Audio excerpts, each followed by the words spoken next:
आतंकवाद के आका, मानवाधिकार को ठेंगा पर रखने वाले देश पाकिस्तान ने एक और बड़ी गुस्ताखी कर दी है। दरअसल कूटनीतिक लड़ाई में मात खाने के बाद अब पाकिस्तान सरकार ने पाकिस्तान अधिकृत कश्मीर में गिलगिट बाल्टिस्तान को अंतरिम प्रांत का दर्जा देने का ऐलान कर दिया है। भारत ने इस फैसले पर सख्त एतराज जताया है।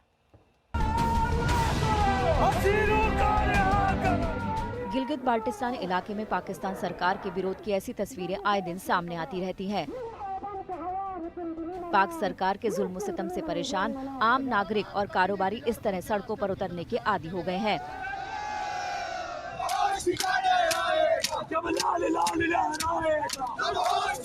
अक्सर ऐसे प्रदर्शनकारियों को जेल में डाल दिया जाता है। इसे लेकर पिछले काफी महीने से गिलगित बाल्टिस्तान इलाके में कई प्रदर्शन हो चुके हैं।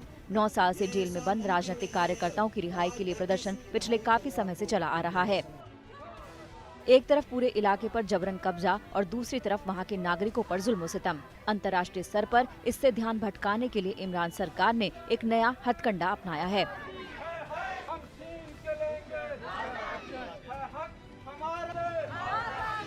रविवार को प्रधानमंत्री इमरान खान ने गिलगित बाल्टिस्तान को अंतरिम प्रांत का दर्जा देने का ऐलान किया। ये ऐलान पाकिस्तान के पीएम इमरान खान ने गिलगित की एक चुनावी रैली में किया।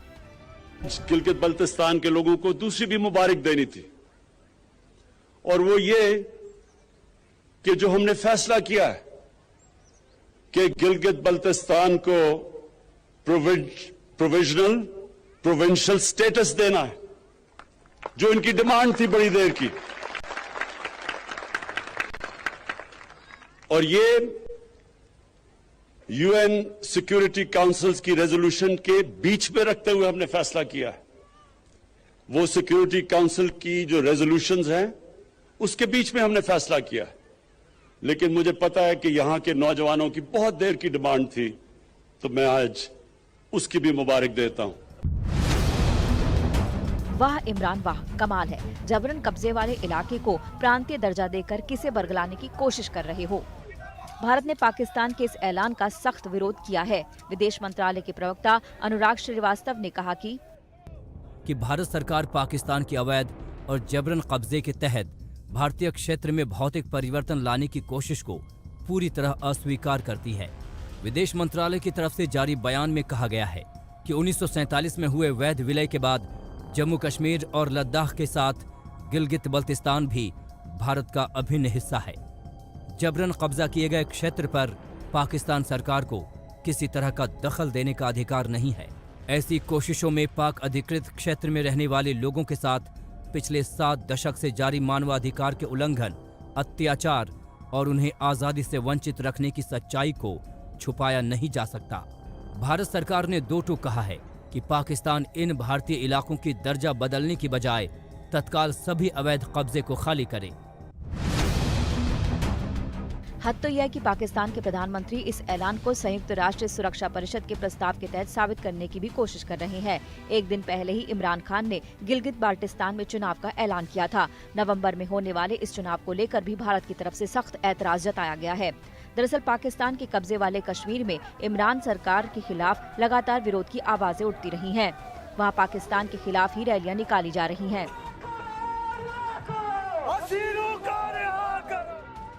चुनाव के साथ अंतिम प्रांत का दर्जा देने का ऐलान कर पाकिस्तान सरकार बढ़ते असंतोष पर पर्दा डालने की कोशिश में जुटी है। साथ ही इसे पुलवामा हमले पर अपने ही मंत्री फवाद चौधरी के बयान और विंग कमांडर अभिनंदन को लेकर विपक्षी नेताओं के खुलासे से हुई बौखलाहट के नतीजे के रूप में भी देखा जा सकता है।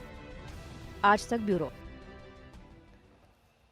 पाकिस्तान आतंक को पालने वाला देश है। दरअसल कल जम्मू कश्मीर में पुलिस और सीआरपीएफ ने उसके पालतू एक और आतंकी को मार गिराया। कुलगाम में 3 बीजेपी नेताओं की हत्या के mastermind Hizbul chief doctor Saifullah को कल एक साझा ऑपरेशन में ढेर कर दिया गया।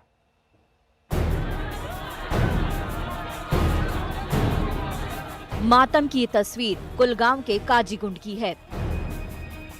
आतंकी हमले में मारे गए बीजेपी के उन 3 कार्यकर्ताओं के ये परिजन हैं।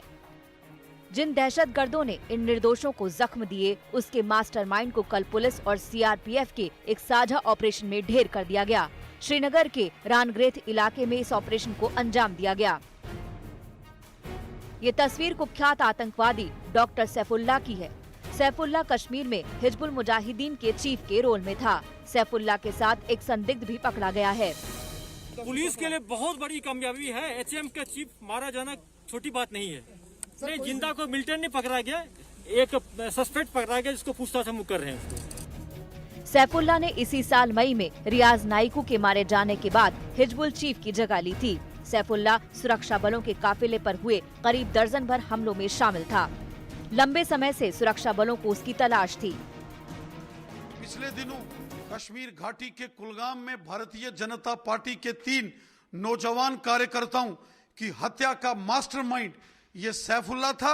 इसने कश्मीर के अंदर आतंक मचा के रखा था, लेकिन भारतीय सेना, जम्मू कश्मीर पुलिस और सीआरपीएफ के जॉइंट ऑपरेशन में इस दुर्दांत आतंकवादी को मौत के घाट उतार दिया गया है।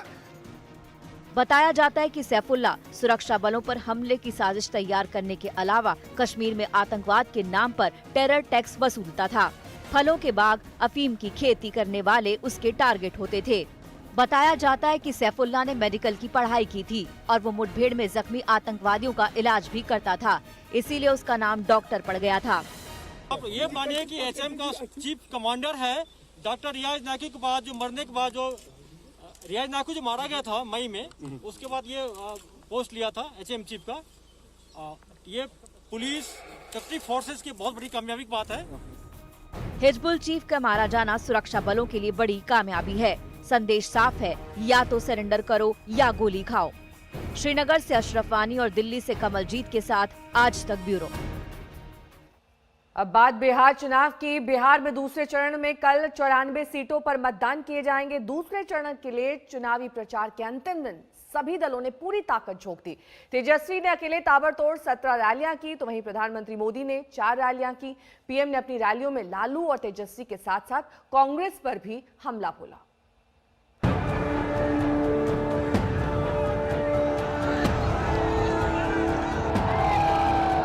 दूसरे चरण के रण की उल्टी गिनती शुरू हो गई है, मगर इस शुरुआत के पहले बिहार में चुनावी योद्धाओं ने अपनी पूरी ताकत झोंक दी।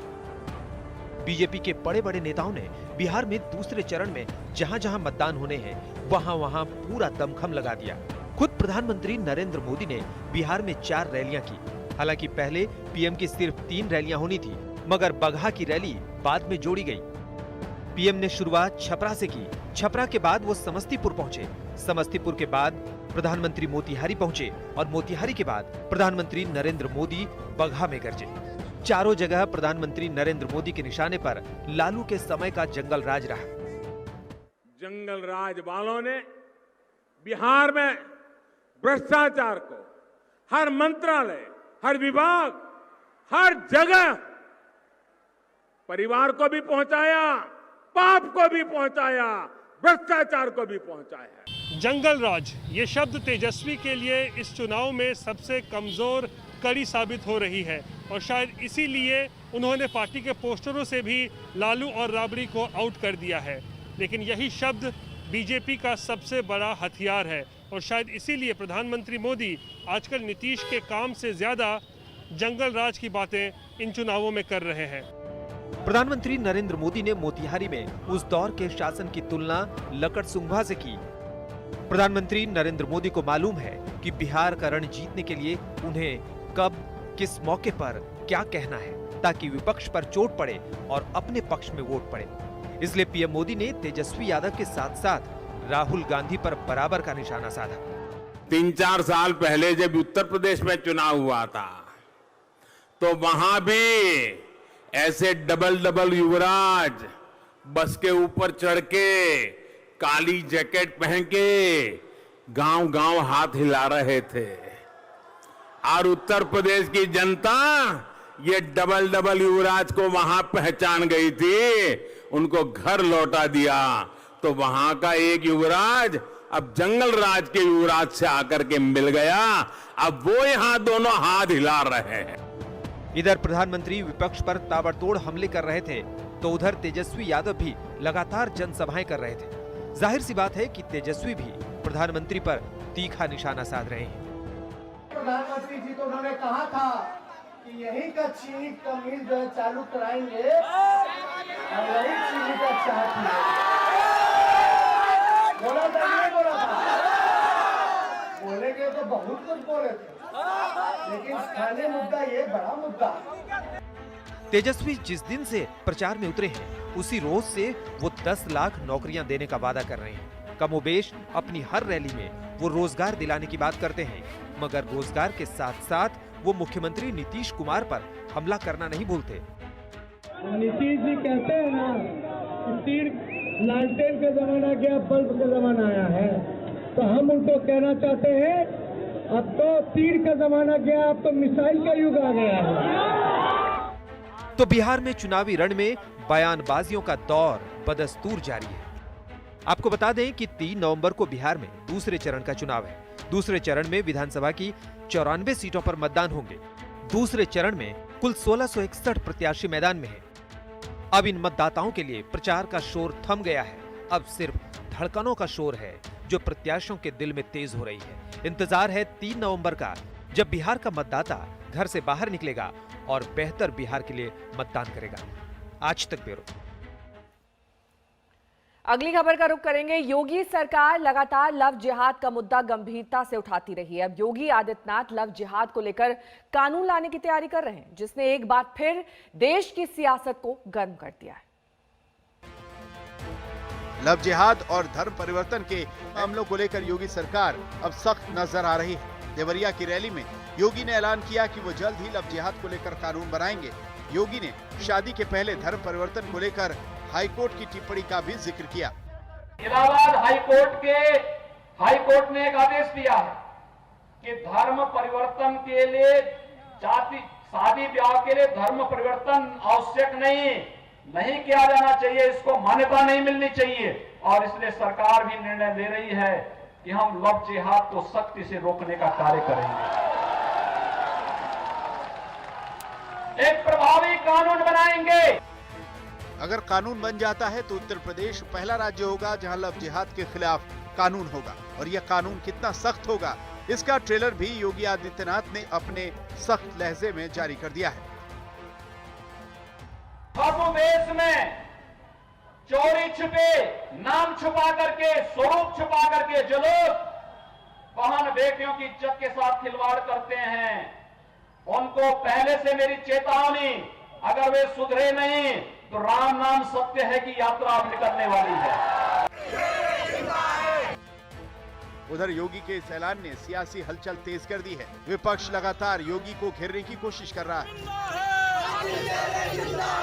जब कोरोना चल रहा था तो तबलीगी जिहाद कहा, कोर्ट ने उसको कहा कि झूठ है। फिर यूपीएससी का जिहाद कहा, सुप्रीम कोर्ट ने उसको बता दिया क्या है, सच्चाई क्या है। अब लव जिहाद की ये योगी बात कर रहे हैं। ये उत्तर प्रदेश के मुख्यमंत्री हैं, मगर इनको संविधान नाम की चीज ना समझ में आती, ना उनको कुछ मालूम। हालत उत्तर प्रदेश की पिछले 3-4 सालों में हमने देखी है। वो हालत बिल्कुल पूरे विश्व में हमारा सर नीचे झुक जाता है। जिस तरह की कानून व्यवस्था वहां की होगी, उनको कहिए जरा वहां ध्यान दें। सीएम योगी आदित्यनाथ ने ऐलान तो कर दिया है, लेकिन लव जिहाद के खिलाफ कानून बनाने में कुछ अड़चने भी हैं। मसलन मौजूदा कानून में लव जिहाद जैसे शब्द की कोई परिभाषा नहीं और न ही किसी केंद्रीय एजेंसी ने ऐसे किसी केस की जानकारी दी है। ऐसे में सवाल खड़ा होता है कि पिछले 3 सालों से यूपी की सियासत में बार बार उठने वाला ये मुद्दा कानून का रूप कैसे लेगा। योगी इसके लिए क्या रूपरेखा तैयार करेंगे और लव जिहाद को कैसे कानूनी तौर पर परिभाषित किया जाएगा। आज तक ब्यूरो। आरक्षण की मांग को लेकर राजस्थान में गुर्जर समुदाय के आंदोलन ने एक बार फिर से दिल्ली मुंबई के बीच ट्रेनों की आवाजाही पर असर डाला है। कल गुर्जर समुदाय के लोग रेलवे ट्रैक पर जमा हो गए थे। इस वजह से पश्चिम रेलवे को एहतियातन 7 ट्रेनों का मार्ग परिवर्तित करना पड़ा था। हालांकि सूत्रों के मुताबिक शनिवार को यह सहमति बनी कि गुर्जर समुदाय के लोग रेलवे ट्रैक पर प्रदर्शन नहीं करेंगे। शरद कुमार हमारे संवाददाता इस वक्त तमाम जानकारी के साथ जुड़ गए, उनसे बात करेंगे। उससे पहले गुर्जर नेता क्या कुछ कह रहे हैं, सुनिए। हमारी पिछले 1.25 साल से वही है जो थी, हमने कुछ नहीं बदली। हम अपने गोल नहीं बदलते भाई साहब, हम अपने वक्तव्य नहीं बदलते। हम गुर्जर हैं, हम सच्ची बात करते हैं, हम सीने पे गोली खाते हैं। शरद हमारे साथ जुड़े हुए हैं। शरद, प्रदर्शन ना हो इसके लिए तमाम एहतियातन इंतजाम तो किए गए हैं, लेकिन इसके बावजूद जो बैसला का हम बयान सुन रहे थे उनका ये कहना था कि हम गोली तक खाने के लिए तैयार हैं। ऐसे में किस तरीके से वहां पर यह सुनिश्चित हो सकेगा कि शांति बहाल रहे? नया ये अजीब आंदोलन हो गया है। राजस्थान सरकार कह रही है कि इनकी सारी मांगे मान ली है। फिर उन्होंने कहा कि मंत्री आके ट्रैक पर बताएं। मंत्री गए वहां ट्रैक पर बताने के लिए तो कोई बात करने के लिए नहीं मिला। कर्नल किरोड़ी बैसला बोल दी कि मेरी तबीयत खराब है और उनके बेटे विजय बैसला ने मोबाइल ऑफ कर लिया। वहां पर ऐसा दो गुट हो गया है गुजरों में। एक कह रहा है कि हमारी बात सरकार से हो गई है, दूसरा आंदोलन पे उतारू है। कर्नल किरोड़ी बैसला लगातार छात्रों को समझाते रहे कि ट्रैक पर मत जाओ, उसके बावजूद जाके ट्रैक पर बैठ गए। उसके बाद वहां से कर्नल किरोड़ी बैसला अपने घर चले गए जो अब तक नहीं आए।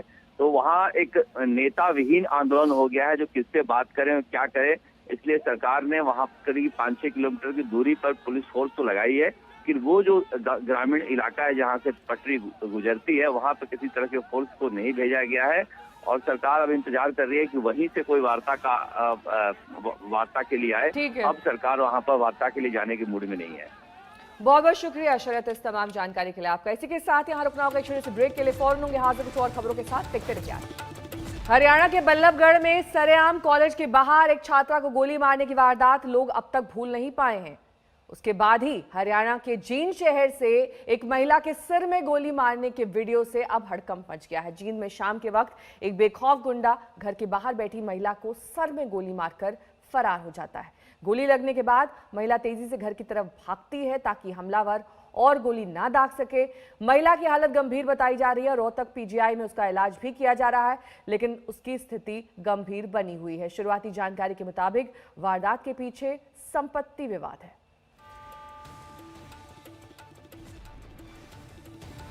तो दो घटनाएं बल्लभगढ़ और जींद की जो इशारा करती हैं कि महिलाएं कितनी सुरक्षित हैं इस देश में, क्योंकि सरेआम गोली मारने की ये घटनाएं अभी तक थमी नहीं है, रुकी नहीं है। पहले बल्लभगढ़ में निकिता को गोली मारकर उसकी हत्या कर दी गई, उसके बाद अब जींद की ये घटना इशारा करती है कि किस तरह से कानून की धज्जियां सरेआम उड़ाई जा रही हैं।